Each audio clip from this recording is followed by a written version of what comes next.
Il était une fois, dans une petite ferme au cœur de la forêt, une maman chèvre qui vivait heureuse avec ses 7 petits chevreaux. Les 7 chevreaux étaient tous adorables, on aurait dit de petites peluches. La maman chèvre, comme toutes les mamans, aimait ses petits de tout son cœur. Elle les protégeait des animaux sauvages de la forêt. Un jour, avant de quitter la maison pour aller chercher de quoi manger dans les bois, elle fit venir ses petits chevreaux auprès d'elle. « Mes chers petits, je vais dans la forêt. N'ouvrez la porte à personne. Si le loup parvenait à entrer, il ne ferait de vous qu'une bouchée. Il est très rusé. Il est capable de prendre toutes sortes de déguisements pour vous tromper. Alors, comment est-ce qu'on va le reconnaître? Le loup a une grosse voix. Moi, j'ai une voix douce. Vous le reconnaîtrez tout de suite à sa grosse voix. » La mère s'apprêtait à partir quand elle se rappela autre chose. Elle se tourna vers ses chevreaux. « Ah, encore autre chose. Les pattes du loup sont noires. Les miennes sont blanches. Vous pouvez le reconnaître à ses pattes. » « Ne t'en fais pas, maman. On sait se protéger, tu sais. Tu peux compter sur nous, maman. » La mère embrassa chacun de ses petits et partit dans les bois. Mais le loup les avait épiés de loin. Quand il vit la chèvre partir, il attendit un instant. Puis il s'approcha de la maison et frappa à la porte. «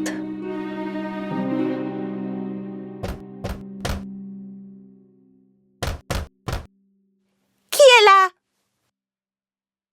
Ouvrez la porte, mes petits. C'est votre maman, je vous rapporte de la bonne nourriture. » Mais les chevreaux reconnurent immédiatement la grosse voix du loup. Sans ouvrir la porte, ils crièrent « Tu n'es pas notre mère! Sa voix est belle et douce, toi tu as une grosse voix. Tu es le loup, on le sait, on ne se laissera pas avoir. » Le loup était furieux de ne pas avoir réussi à duper les chevreaux. Il alla acheter un morceau de craie dans un magasin et le mangea. Avec la craie, sa voix paraissait plus douce. Il retourna à la maison des chèvres et frappa à la porte. Cette fois, le loup parla de sa plus douce voix. « Mes chers petits, ouvrez la porte, c'est moi, votre maman. Je rapporte de la forêt de la bonne nourriture pour vous tous. » En entendant la voix adoucie du loup, les petits chevreaux pensèrent qu'il s'agissait bien de leur mère cette fois-ci. Mais avant d'ouvrir la porte, l'un d'entre eux cria « Non, attendez, regardons d'abord ses pattes sous la porte. » Évidemment, quand les petits regardèrent sous la porte, ils virent les grosses pattes noires du loup. Ils s'écrièrent à nouveau sans ouvrir « On ne t'ouvrira pas la porte. Les pattes de notre mère ne sont pas noires comme les tiennes. Elles sont blanches. Tu es le méchant loup. » Encore plus en colère, le loup s'éloigna. Cette fois, il se rendit à la boulangerie. Le boulanger fut très surpris de voir le loup arriver chez lui. « Eh oui, je suis devenu végétarien. Désormais, je mange des pâtisseries. Vous auriez un peu de farine, s'il vous plaît ?» Le loup sortit de la boulangerie avec un sac de farine sous le bras. Quand il arriva près de la maison, il ouvrit le sac et versa la farine sur ses pattes. Ses pattes étaient maintenant toutes blanches. Le loup rusé vint frapper à la porte pour la 3e fois.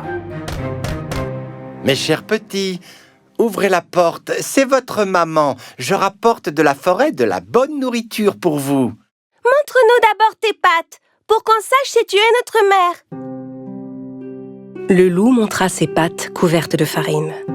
Voyant les pattes toutes blanches, les chevreaux pensèrent que c'était leur mère et ouvrirent la porte. Et que virent-ils alors? Le loup se tenait là, juste devant eux. Les pauvres chevreaux ne savaient plus quoi faire. Ils se mirent à courir dans tous les sens en hurlant. « Ah! Ah! Vous perdez votre temps, je vais tous vous attraper. Ah! Un petit chevreau se cacha sous la table. Le 2e se glissa dans un lit. Le 3e sauta dans le poêle. Le 4e se réfugia dans un placard. Le 5e s'enferma dans l'armoire. Le 6e se cacha derrière le rideau. Et le 7e trouva refuge dans la grande horloge du salon. Ah! Mais le loup était rapide et rusé, et il les débusqua un à un de leur cachette. Inutile de courir, reste là. Je vous aurai tous, ça suffit. Ah! Ah! Ah! Le seul qu'il n'avait pas trouvé était celui caché dans l'horloge. Mais comme il était rassasié, il renonça à le chercher et s'en alla. Il y avait une grande clairière à quelques mètres de la maison. Le loup alla s'allonger sous un arbre pour y faire la sieste. Il se mit à ronfler.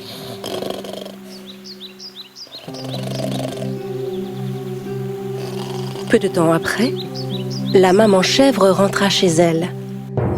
Dès qu'elle vit la porte ouverte, elle sut qu'il était arrivé quelque chose et se précipita vers la maison. Oh, mes chevreaux! Oh! En entrant dans la maison, elle fut prise d'un choc. Les tables et les chaises étaient renversées, les rideaux arrachés, les lits sans dessus-dessous, les draps et les oreillers traînaient par terre. La mère chercha ses petits chevreaux partout, mais n'en trouva aucun. Alors elle commença à les appeler un par un. Aucun ne répondait. Quand elle appela enfin le dernier nom, elle entendit répondre une toute petite voix. « Je suis là, dans l'horloge de grand-père !» La chèvre se précipita sur l'horloge de grand-père et délivra son petit. La maman serra son chevreau contre elle. Le petit lui raconta toute l'histoire en pleurant. Le loup est venu déguisé, on a cru que c'était toi, alors on a ouvert la porte. Le loup a dévoré tous mes frères et sœurs.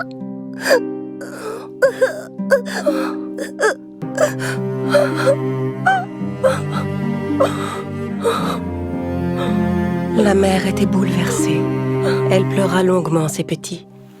Puis, avec le seul enfant qui lui restait, elle sortit et se dirigea vers la clairière. Elle finit par trouver le loup qui dormait sous un arbre. Il ronflait si fort qu'il en faisait trembler les branches.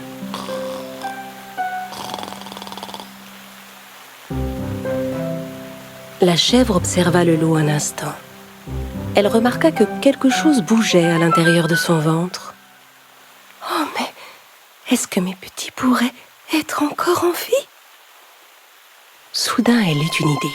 Elle dit à son petit « Va chez nous et rapporte-moi une aiguille, du fil et des ciseaux. » Pendant que le petit filait à la maison, la mère ramassa par terre 6 gros cailloux. Un instant plus tard, le petit revint avec du fil, une aiguille et une grande paire de ciseaux. Avec les ciseaux, la chèvre ouvrit le ventre du loup. Aussitôt, elle vit apparaître un de ses petits, bientôt suivi par les 5 autres. Ils étaient tous sains et saufs. La maman avait enfin retrouvé la joie, et les petits se serrèrent contre elle avec bonheur.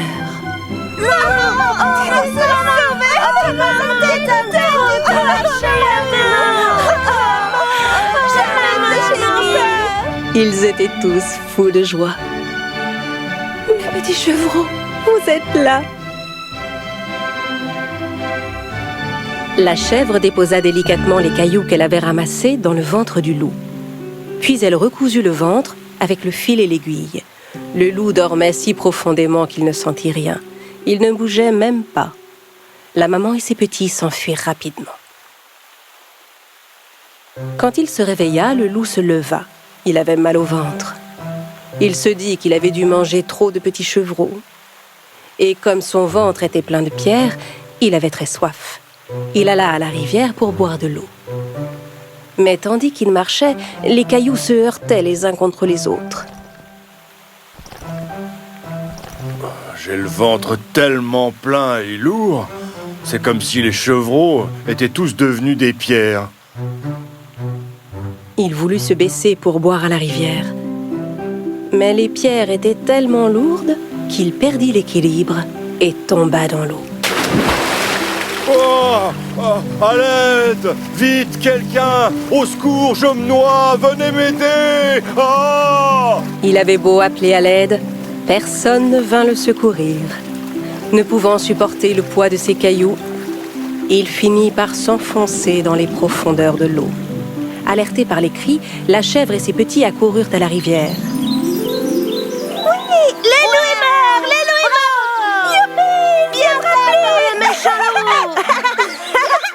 Main dans la main, ils se mirent à sauter et à danser tous ensemble. À partir de ce jour, la chèvre et ses petits vécurent heureux et en paix, dans leur petite maison, au cœur de la forêt. Le loup et le buffle. Il était une fois, quand les animaux pouvaient parler, un gros buffle qui vivait dans la ferme d'un berger.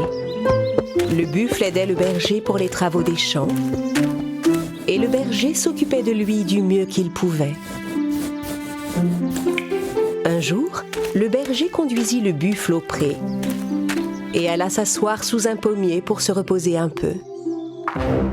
Il ne savait pas qu'un loup affamé et rusé les avait suivis discrètement. Ce gros buffle appétissant pourrait me faire un délicieux repas. Mais pour l'attraper, il faut que je me débarrasse de cet humain. Le loup bondit soudain devant le buffle et le berger. Aouh! J'ai quelques petites questions à vous poser. Si vous ne pouvez pas me répondre, le gros buffle est à moi. Le berger et le buffle étaient bien curieux de savoir ce que le loup voulait leur demander. Pourquoi un gros buffle aussi puissant aurait besoin de rester au service d'un simple humain? Eh bien, parce que quand je laboure le pré du berger, il prend soin de moi et me donne de la bonne nourriture. Oui. Mais comment un simple berger peut convaincre un si gros buffle de lui obéir? Grâce au bâton magique que tu tiens dans ta main? Non, ce n'est pas mon bâton de marche qui est magique, c'est notre sagesse. Le loup ne comprenait pas ce que le berger voulait dire. Votre sagesse. Qu'est-ce que c'est que ça? Ce n'est pas une réponse. Donc j'ai gagné le droit d'emmener ce buffle avec moi. Mais je serais curieux de voir cette chose que tu appelles la sagesse. Je ne l'ai pas avec moi, mais si tu veux, je peux te montrer ce qu'est la sagesse à une seule condition. Et à quelle condition? En attendant que j'aille chercher ce qu'il faut, je vais t'attacher à cet arbre pour être sûr que le buffle reste en sécurité en mon absence. Le loup était tellement curieux de découvrir ce qu'était la sagesse qu'il accepta de se laisser attacher à l'arbre.